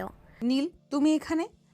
মিস আদিবা, আপনি আমাকে তুমি করে কেন বলছেন? আর দাঁড়িয়ে আছেন কেন? বসুন। আদিবার মনে পড়ে যে এটা তাদের ঘর নয়, এটা একটা অফিস। আর তার সামনে বসা মানুষটি তার স্বামী হলো। এখন তিনি বিশাল ক্ষমতাধর আমেরিকান কোম্পানির সিইও। আদিবা তখন চুপচাপ চেয়ারে বসে পড়ে। আদিবার মনে মনে তখন ঝড় বইছিল। আদিবা তখন মনে মনে বলে, আমার মাথা কাজ করছে না। এই নীলই হলো সেই রহস্যময় সিইও যে কোম্পানি পুরো আমেরিকাকে শাসন করছে। সেটার মালিক আমার স্বামী, যাকে আমি 1 বছর ধরে খুঁজেছি। ও আমার সাথে প্রতিশোধের খেলা খেলছে। কিন্তু এখন কি হবে? আমাকে তো ওর সাথে ডিল করতে হবে, শান্ত থাকতে হবে। শান্ত। নীল ফাইলগুলো দেখছিল। ঠিক তখনই দরজায় নক করে ফারিয়া কেবিনে এসে নীলের কাছে গিয়ে তার কোলে বসে পড়ে। ভাইয়া, অর্ণব ভাইয়া আমাকে একটা চকলেট কিনে দেয়নি। তখনই অর্ণব রুমে এসে বেশ অসহায়ভাবে নীলের দিকে তাকায়। স্যার বিশ্বাস করেন, আমি ওকে সুপারিশ নিয়ে গেছিলাম, কিন্তু যেই চকলেটগুলো চাচ্ছিল সেগুলো আমেরিকান ব্র্যান্ডের, তাই ওইগুলো এইখানে নেই। আর ফারিয়া ওইগুলো ছাড়া কিনবেও না। তাহলে আমি কি করবো বলেন? আচ্ছা, তুমি যাও। অর্ণব চলে যায়। নীল তখন ফারিয়ার হাত ধরে আদর করে বোঝাতে শুরু করে। আচ্ছা আপনি, তুমি কি ভুলে গিয়েছো আমরা বাংলাদেশে এসেছি? এখানে তুমি আমেরিকান চকলেট কিভাবে পাবে? তুমি তো আসার সময় অনেক চকলেট নিয়ে এসেছিলে, ওইগুলো কোথায়? ভাইয়া ওইগুলো তো আজকে সকালেই শেষ হয়ে গিয়েছে। কি, এত চকলেট মাত্র একদিনে শেষ? এত চকলেট মানে? চকলেট তো কয়েকটাই ছিল। ফারিয়া তখন চোখ যে আদিবার দিকে, আদিবা ফারিয়ার দিকেই এক দৃষ্টিতে তাকিয়ে আছে। ফারিয়ার মনে পড়ে যায়, আরে এটা ভাবি না। এই বলে ফারিয়া নীলকে ছেড়ে দৌড়ে গিয়ে আদিবাকে জড়িয়ে ধরে। ভাবি আমাকে কোলে নাও। আদিবা তখন আর নিজেকে ধরে রাখতে পারে না, সে ফারিয়াকে কোলে তুলে নেয়। ফারিয়া আদিবের গালে একটি পাপ্পি দিয়ে দেয়। ভাবি তুমি ভাইয়াকে বলো না আমাকে চকলেট এনে দিতে। আদিবা তখন চোখ তুলে নীলের দিকে তাকায়। নীলের চোখে তখন এক মিশ্র অনুভূতি, প্রতিশোধের কাঠিন্য এবং আদিবার প্রতি তার দুর্বলতা। ফারিয়াকে আদিবাকে জড়িয়ে ধরে কোলে নেওয়ার পর যখন আদিবার গালে কিস করে নীলকে চকলেট এনে দেওয়ার অনুরোধ করছিল, তখন রুমে এক চরম নাটকীয়তা নীরবতা নেমে আসে। আদিবার চোখে ছিল ভালোবাসা ও আকুতি, আর নীলের চোখে ছিল শীতল পেশাদারিত্বের আড়ালে লুকিয়ে থাকা চাপা যন্ত্রণা। নীল দ্রুত পরিস্থিতি সামাল দেওয়ার জন্য ফারিয়াকে আদিবার কোল থেকে নিজের কোলে নিয়ে নেয়। সে তার পেশাদারি ভাব বজায় রাখার জন্য প্রস্তুত হয়। নীল ফারিয়াকে কোলে বসে আদিবার দিকে তাকিয়ে বলে, মিস আদিবা, আপনি এখন যেতে পারেন। আমাদের ম্যানেজার আপনাকে বাকি আপডেট দিয়ে দিবে। আপনার কোম্পানির প্রস্তাব আমরা খতিয়ে দেখব এবং চূড়ান্ত সিদ্ধান্ত পরে জানানো হবে। নীলের কণ্ঠস্বর ছিল কঠিন, যেখানে তাদের ব্যক্তিগত সম্পর্কের বিন্দুমাত্র ছাপ ছিল না। আদিবা বুঝতে পারল নীল এখানে শুধুই সিও এবং সে হলো একজন সাধারণ ব্যবসায়ী প্রতিনিধি। আদিবা কিছু বলতে চাচ্ছিল, নীলের সাথে তাদের সম্পর্কের বিষয়ে কথা বলতে চেয়েছিল, কিংবা কেন সে এত বড় প্রতিশোধের জাল পেতেছে সেই প্রশ্ন করতে চেয়েছিল, কিন্তু নীল তাকে কোনো কথা বলার সুযোগ দিল না। ম্যানেজার, মিস আদিবাকে বিদায় দিন এবং ওনাকে জানিয়ে দিন যে আমরা সিদ্ধান্ত নিতে কিছুটা সময় নেব। আদিবা চলে গেল। ফারিয়া মুখ ফুলিয়ে নীলের দিকে তাকায়। সে তার ভাইয়ের এমন আচরণে ক্ষুব্ধ। ভাইয়া তুমি ভাবিকে চলে যেতে বললে কেন? ও তো কতক্ষণ পর এসেছিল। নীলের রাগ তখনও কমেনি। সে ফারিয়ার দিকে তাকিয়ে কঠোর দৃষ্টিতে তাকায়। ফারিহা, ও যখন আমাদের বাড়িতে আসবে তখন ওকে ভাবি বলবে, এর আগে নয়। আর কোনো বাড়তি কথা হবে না। কিন্তু ও তো চুপ, একদম চুপ। নীলের রাগ দেখে ফারিয়া ভয়ে আর কিছু বলল না। সে মাথা নিচু করে চুপচাপ নীলের কোলে বসে রইল। নীল তখন ফারিয়াকে একটু শান্ত করে তার কপালে চুমু খেয়ে তাকে শান্ত করার চেষ্টা করে, তবে তার মন তখনও আদিবার উপস্থিতিতে বিক্ষিপ্ত। অন্যদিকে এনএফ গ্রুপের বিশাল ভবন থেকে বেরিয়ে আসা সময় আদিবার চোখে জল এসে গেল। সে বুঝতে পারল নীল শুধু তার উপর প্রতিশোধ নিতে এখানে আসেনি, সে পুরোপুরি বদলে গেছে। সে নরম ভীতু জুনিয়র ছাত্রটি এখন নেই, তার বদলে এসেছে একজন সফল নির্মম ব্যবসায়ী। নীল, তুমি এত বড় কেন? কেন তুমি এত বছর ধরে চুপ করেছিলে? আর তুমি কি মনে করো আমি এভাবে চলে যাব? আমি তোমাকে এত সহজে আমার জীবন থেকে মুক্তি দেব না। তুমি প্রতিশোধ নিতে এসেছো আর আমি তোমাকে আবার ভালোবাসার বাঁধনে জড়াবো। আদিবা তখন দ্রুত তার গাড়িতে ওঠে এবং নিজের অফিসে রওনা হয়। সে জানে এই ডিলটা এখন শুধু তাদের ব্যবসার জন্য নয়, এটা তার ব্যক্তিগত চ্যালেঞ্জ। এই ডিলটা না পেলে সে নীলের কাছে প্রমাণ করতে পারবে না যে সেও কিছু করতে পারে। আদিবা অফিসে পৌঁছেই তার টিমের সাথে মিটিং করে। সে জানে এনএফ গ্রুপ তার প্রস্তাব এখন সহজে গ্রহণ করবে না, আর এর পেছনে কারণ একমাত্র নীলই। এনএফ গ্রুপ ইন্ডাস্ট্রি আমাদের প্রস্তাব নিয়ে ভাবছে। আমরা তাদের লজিস্টিক্সের জন্য নতুন করে একটি উন্নত প্রস্তাব দেব। এমন কোনো খুঁত রাখা যাবে না যার জন্য আমাদের প্রস্তাব বাতিল হয়। আমি চাই এই ডিলটা আমাদের চাই। আদিবার চোখে তখন নতুন করে আগুন জ্বলছে। একদিকে পারিবারিক সম্মান, অন্যদিকে স্বামীর কাছে নিজের অস্তিত্ব প্রমাণের লড়াই। নীল এবং আদিবার এই নতুন লড়াই কে জিতবে? এনএফ গ্রুপ অফ ইন্ডাস্ট্রির অফিস থেকে অপমানিত হয়ে ফিরে আসার পর আদিবার ভেতরে জেদ ও কষ্ট একসঙ্গে মিশে গিয়েছিল। সে বুঝতে পারছিল নীলের প্রতিশোধের আগুন কত তীব্র।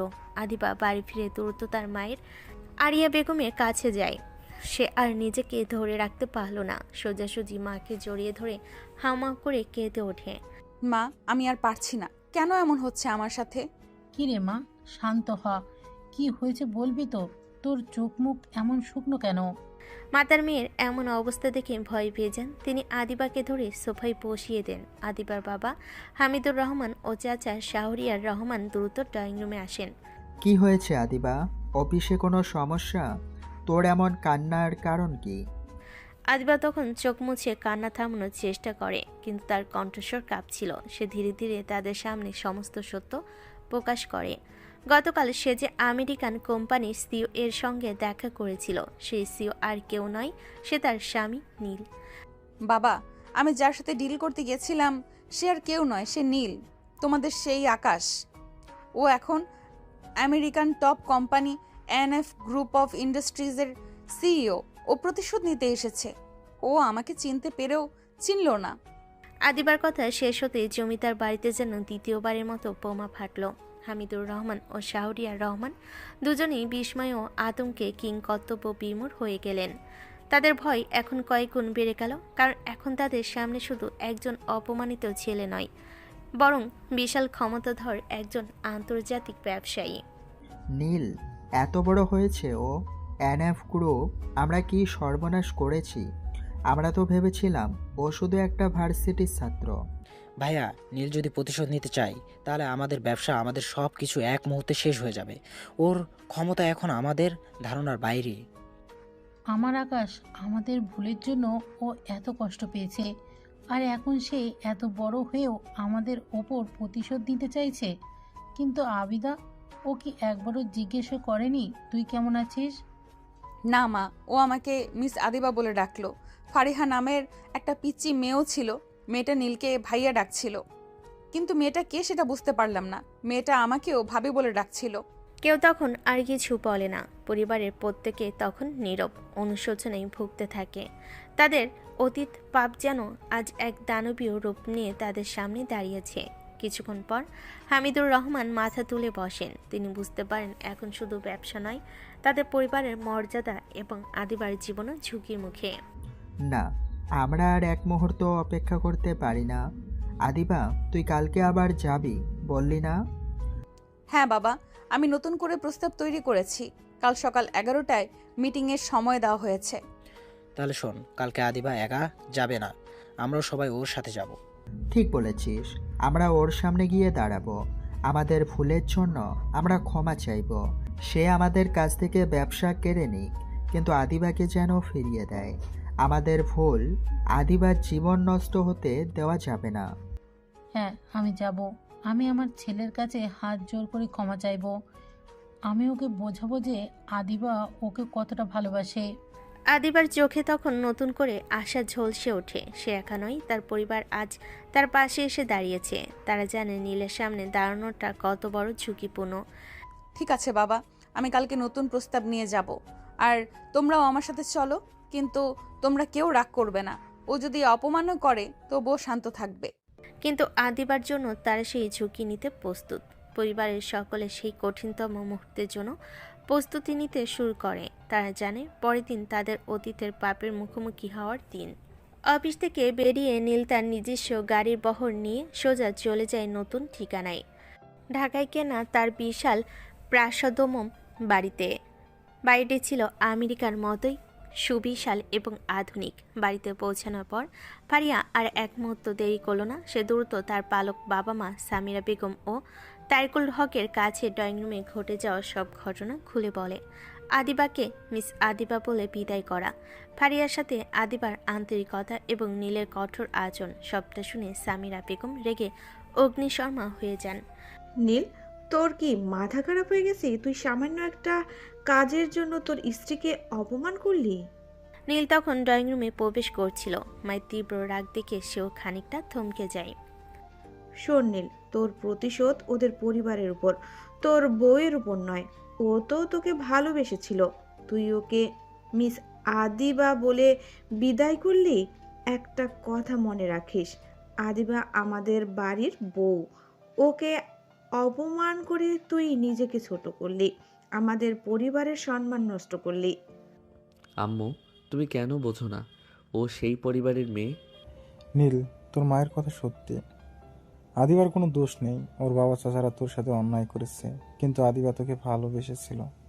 আমরা আদিবাকেই তো আমাদের বৌমা হিসেবে গ্রহণ করেছি। তোর এই মানসিক দূরত্ব তোর প্রতিশোধের পথে বাধা সৃষ্টি করবে। তোর বাবা ঠিক বলেছে, আদিবার সাথে তুই এমন ব্যবহার করতে পারিস না।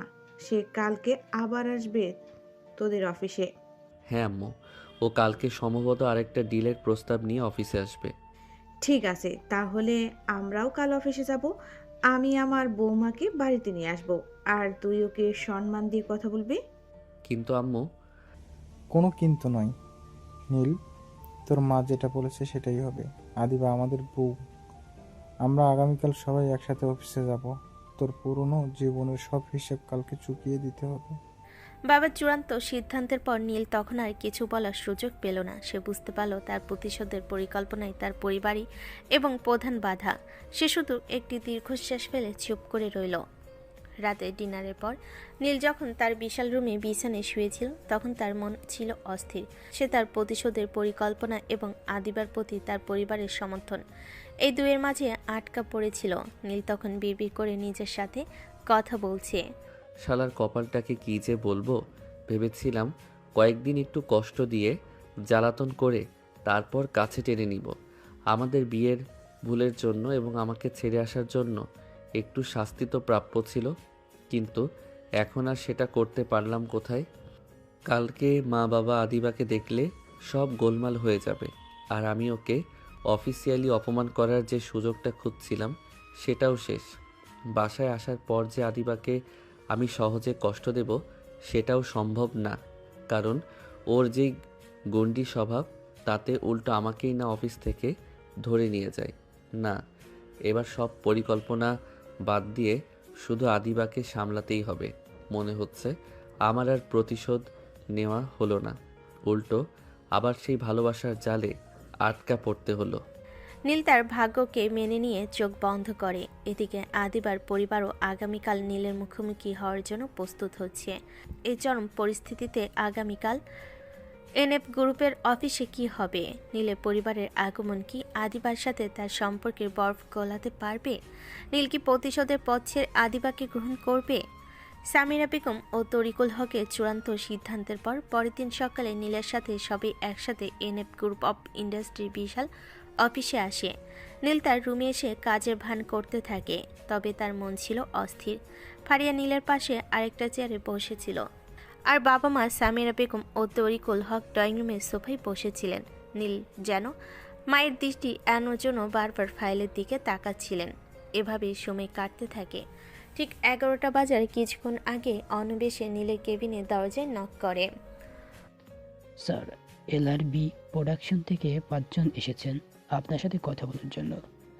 তারা বাইরে অপেক্ষা করেছেন। কি? 5 জন কেন? এতজন কেন এসেছে?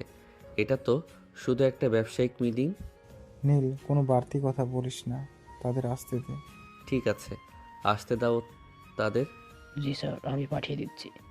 অনব বেরিয়ে যেতেই তরিকুল হক ও সামিরা বেগম নীলের মুখোমুখি এসে দাঁড়ান। তারা আদিবার পরিবারের সবাইকে স্বাগত জানানোর জন্য প্রস্তুত হন। কিছুক্ষণের মধ্যেই আদিবার সাথে তার বাবা হামিদুর রহমান, ছোট চাচা শাহরিয়ার রহমান এবং আরও 2 জন ঊর্ধ্বতন কর্মকর্তার রুমে প্রবেশ করেন। জমিদার বাড়ির পুরো পরিবারকে একসঙ্গে দেখে নীলের চোখ মুহূর্তে বড় হয়ে যায়। সে এক চরম প্রতিশোধের পরিকল্পনা করেছিল, কিন্তু তার সামনে এখন তার অতীত এবং বর্তমানে তৈরি হওয়া পরিবার সব একসঙ্গে। জমিদার বাড়ির লোকজন যখন নীলের দিকে কঠিন দৃষ্টিতে তাকাচ্ছিলেন, তখনই ফারিয়া চেয়ার থেকে নেমে দ্রুত আদিবার সামনে দাঁড়িয়ে যায়। ভাবি, আমাকে কোলে নাও, তুমি কতক্ষণ পর এসেছো? ফারিয়ার এমন অপ্রত্যাশিত আচরণে জমিদার বাড়ির সবাই থমকে যান। তারা বুঝতে পারছিলেন না এই ছোট্ট মেয়েটিকে। আদিবা তখন অবাক, কিন্তু ফারিয়ার ভালোবাসে সে নিজেকে আটকাতে পারল না। সে ফারিয়াকে কোলে তুলে নেয়। ঠিক তখনই সামিরা বেগম দ্রুত আদিবার দিকে এগিয়ে আসেন। আদিবার পরিবার কিছু বোঝার আগে সামিরা বেগম আদিবাকে জড়িয়ে ধরেন এবং কপালে একটি চুমু দেন। আমার এত সুন্দর একটা বৌমাকে তুই আমাদের থেকে দূরে রেখেছিলি। 1 বছর ধরে আমরা তোর মুখ দেখতে পাইনি। মা, তুই এমন শুকিয়ে গেছিস কেন? এই দৃশ্য দেখে রুমের কেউই কিছু বুঝতে পারছিল না। আদিবার বাবা, চেঁচা, না এলআরবি প্রোডাকশনের অন্য কর্মকর্তারা। তারা শুধু দেখছিলেন আমেরিকান টপ কোম্পানির সিইও এর মা কিভাবে তাদের মেয়ে বা ভাগ্নিকে নিজের বৌমা বলে প্রকাশ্যে জড়িয়ে ধরেছেন। আপনারা কে? আমরা নীলের মা বাবা, আর ও হচ্ছে আমাদের পুত্রবধূ আদিবা। পুত্রবধূ? কিন্তু হ্যাঁ, পুত্রবধূ। আর আপনাদের কাছে আসার কারণ হলো আমাদের ছেলের ভুলের জন্য আমরা ক্ষমা চাইব, আর আমাদের বৌমাকে অর্থাৎ আদিবাকে তার বাড়িতে নিয়ে যাব। নীলের চোখে তখন চরম অসহায়ত্ব। তার প্রতিশোধের সমস্ত শখ তার পরিবার এক মুহূর্তে নষ্ট করে দিল। আদিবা তখন ফারিয়াকে কোলে নিয়ে অবাক দৃষ্টিতে নীলের দিকে তাকিয়েছিল। এনএফ গ্রুপের সিইও এর কেবিনে তখন চরম নাটকীয় পরিস্থিতি। আদিবার পরিবার হতভম্ব। সামিরা বেগম স্নেহের আলিঙ্গন এবং তরিকুল হকের স্পষ্ট ঘোষণা, সব মিলিয়ে এক গোলক ধাঁধা। আরিয়া বেগম সামিরা বেগমের দিকে তাকিয়ে চোখে জল নিয়ে বলে, আপনারা নীলের বাবা মা মানে? ও তো আমাদের ছেলে আকাশ, আমার ছেলে। আপনি কি সব বলছেন এগুলো? মিসেস, আপনি ভুল বলছেন। আকাশ হয়তো আপনার ছেলে ছিল, কিন্তু আমি তো আকাশ নই। আমি হচ্ছি নীল, আর এনারা আমার বাবা মা, এবং এটা হচ্ছে আমার ছোট বোন ফারিহা। হামিদুর রহমান লজ্জা এবং অনুশোচনা নিয়ে নীলের দিকে দুহাত জোর করে ধরে। আকাশ, বাবা, আমি জানি আমরা তোমার সাথে অনেক অন্যায় করেছি। আমাদের ভুল হয়ে গিয়েছিল বাবা, আমাদের ক্ষমা করে দাও। আমরা অনুতপ্ত। আমাদের ভুলের জন্যই আদিবা। হ্যাঁ বাবা, আমরাও ক্ষমা চাইছি। আদিবার কোনো দোষ নেই, সে শুধু তোমাকে ভালোবেসেছিল। প্লিজ আমাদের ক্ষমা করে দে, আমাদের ভুল শুধরে দেওয়ার একটা সুযোগ দে। জমিদার বাড়ির সবাই তখন নীলের কাছে ক্ষমা চাইতে শুরু করে, কিন্তু নীল তার অতীতের কষ্ট এত সহজে ভুলতে পারেনি। তার চোখে তখনও কঠিন প্রতিশোধের ভাব। ক্ষমা? এত সহজে ক্ষমা? আপনারা কি ভুলে গেছেন? আপনারা আমার পুরো শৈশব কেড়ে নিয়েছিলেন। আপনারা আমাকে 18 বছর বয়সে বাড়ি থেকে বের করে দিয়েছিলেন, আর আজ একটা ব্যবসার ডিলের জন্য আর আপনাদের মেয়ের মুখের দিকে তাকিয়ে আপনারা এখানে এসেছেন। আমার কোনো ক্ষমা নেই। নীলের মা তখন দ্রুত নীলের হাত ধরে তাকে শান্ত করার চেষ্টা করে। নীল, শান্ত হও বাবা। তোর অতীত আমরাও জানি, কিন্তু তুই এখন অনেক বড়, অনেক সফল। ক্ষমা করে দে বাবা, ওরা ভুল করেছে। কিন্তু আদিবা তো তোর স্ত্রী, তুই কেন ওকে কষ্ট দিচ্ছিস? হ্যাঁ নীল, ক্ষমা মহত্বের লক্ষণ। এদের ক্ষমা করে দে, আদিবার জন্য ওদের ক্ষমা করে দে। আর আদিবা, তুমি এসো মা। বাবা মায়ের এমন আকুতিতে নীল অনড় থাকে। তার চোখে তখনও প্রতিশোধের শীতলতা। ঠিক আছে, আপনাদের সাথে আমার কোনো ব্যক্তিগত সম্পর্ক নেই। আপনারা আমার শ্বশুরবাড়ির লোক, সেই হিসেবে আপনারা আমার কাছে সম্মানিত। দয়া করে আপনারা এখন যেতে পারেন। নীলের এমন চূড়ান্ত অপমানে আদিবার বাবা চাচা লজ্জায় মাথা নত করেন। তারা বুঝতে পারেন নীলকে বোঝানো অসম্ভব। তারা তখন মাথা নিচু করে রুম থেকে বের হওয়ার জন্য দরজার দিকে এগিয়ে যাচ্ছিলেন। ঠিক তখনই সামিরা বেগম দ্রুত তাদের আটকান। আরে বেআইন, আপনারা কোথায় যাচ্ছেন? আমাদের এত বড় একটা খুশি মেয়ে আজকে প্রথম তার শ্বশুরবাড়িতে যাবে। সে কি একা যাবে? আপনারাও আমাদের সাথে চলুন। না না বেআইন সাহেব, আমরা এখন চাই, আপনারা আদিবাকে নিয়ে যান। আরে বিআই সাহেব, যান কোথায়? আদিবার বিয়ে হয়েছে 1 বছর, আমরা ওকে 1 বছর পর পেলাম। আপনাদের ছাড়া আমরা কিভাবে যাই? আদিবার মন খারাপ হবে, চলুন আমাদের সাথে। নীলের বাবা মায়ের আন্তরিক ও জোরালো অনুরোধে জমিদার বাড়ির সকলে আর না করতে পারলেন না। তারা বুঝতে পারলেন এই পরিবার তাদের প্রতি সহানুভূতিশীল। তরিকুল হক কেবিন থেকে বেরিয়ে অর্ণবকে ডেকে নির্দেশ দেন। অর্ণব, আজকে সবটা তুমি সামলাও, আমাদের একটু ফ্যামিলিগত কাজ আছে। জি স্যার, সমস্যা নেই, আপনারা যান, আমি গাড়ি রেডি করে দিচ্ছি। এরপর নিচে গিয়ে নীলের জন্য প্রস্তুত রাখা বিলাসবহুল গাড়ির বহর দেখে আদিবার পরিবার আরও বিস্মিত হন। নীল একটি গাড়িতে ওঠে। সামিরা বেগম আদিবাকে জোর করে নীলের গাড়িতে বসিয়ে দেন। ফারিয়া তখনও আদিবার কোলে ছিল, সে আদিবাকে ছাড়তে চাইছিল না। নীলের বাবা মা এবং আদিবার বাবা মা অন্য গাড়িতে করে আসছিলেন। গাড়ির ভেতরে ফারিয়া তখনও আদিবার গালে আদর করছিল। আদিবা তার দিকে স্নেহভরা দৃষ্টিতে তাকিয়েছিল। নীল তখন স্টিয়ারিং ধরে গাড়ির লুকিং গ্লাসে আদিবার দিকে তাকায়। ভাবি, ভাইয়া কিন্তু তোমাকে খুব বকা দিয়েছে। ও আমাকে তোমার সাথে কথা বলতে দেয়নি। ও খুব খারাপ। আদিবা ফারিয়ার চুলে হাত বুলিয়ে নীলের দিকে তাকিয়ে মুচকি হেসে, তুমি চিন্তা করো না ননদিনী, তোমার ভাইয়া খুব ভালো মানুষ। ওর রাগ একটু বেশি, তাই এমন করেছে। তোমার সাথে কথা বলার সুযোগ দেওয়া হয়নি, কারণ এটা একটা অফিস ছিল মিস আদিবা। আর আমার রাগ কেন বেশি সেটা তোমার পরিবারের সবাই খুব ভালো করেই জানে। আর এখন তো আমরা আর অফিসে নেই, তাই না? এখন তুমি মিস আদিবা বলবে, না অন্য কিছু? আদিবার প্রতি উত্তরে নীল আর কিছু বলার সুযোগ পেল না। সে চুপ করে গাড়ি চালাতে লাগলো, কিন্তু তার মনের ভেতরে চলছিল তীব্র যুদ্ধ। তার পাশে বসে তার স্ত্রী, যার সাথে সে এত বড় প্রতিশোধের খেলা শুরু করেছিল। কিছুক্ষণের মধ্যেই গাড়ি এসে নীলের বিশাল বাড়িতে প্রবেশ করলো। নীল তখন বুঝতে পারলো তার প্রতিশোধের খেলা শেষ। এখন শুরু হলো তার নতুন জীবন, তার পরিবারের ভালোবাসা এবং আদিবার সাথে নতুন সম্পর্কের যাত্রা। গাড়ি নীলের বিশাল বাড়িতে প্রবেশ করতেই আদিবা ও তার বাবা চাচারা বাড়ির সৌন্দর্য ও বিশালতা দেখে অবাক হয়ে যান। বাড়ির ভেতরে পা রাখতে সামিরা বেগম সবাইকে ড্রয়িং রুমে বসান। বেআই আপনারা বসুন। নীল, তুই বৌমাকে নিয়ে রুমে যা, ফ্রেশ হয়ে আয়, দুপুরে একসাথে খাবো।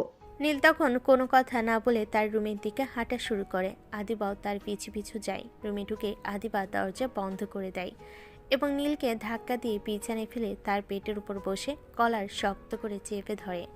খুব অ্যাটিটিউড বেড়ে গিয়েছে, তাই না? আমার সাথে অ্যাটিটিউড দেখাচ্ছিস? আমাকে মিস আদিবা বলছিলি? আমাকে অনেক কষ্ট দিয়েছিস। এসব কিছু শোধ আমি রাতে তুলবো। আর একবার আমার সাথে এমন অ্যাটিটিউড দেখালে তোর খবর করে ছাড়বো, বুঝেছিস?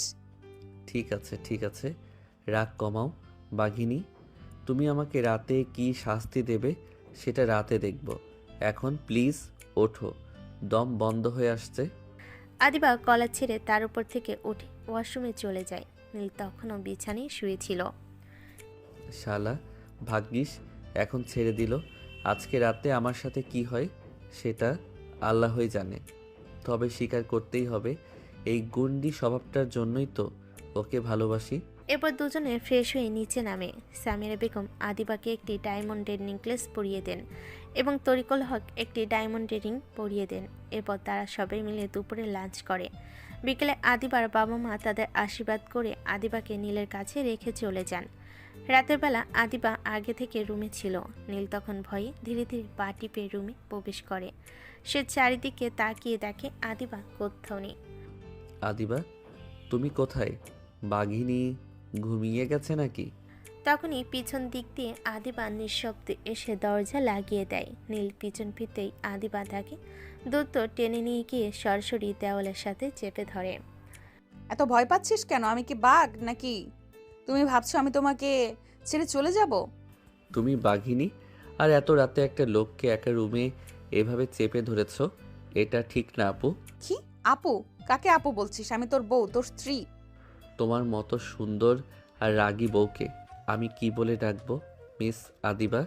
চুপ! তুমি আমার সাথে প্রতিশোধের খেলা খেলছিলে। তুমি জানো না এই 1 বছর আমি কিভাবে কাটিয়েছি? আমি তো তোমাকে একটু কষ্ট দিতে চেয়েছিলাম জান।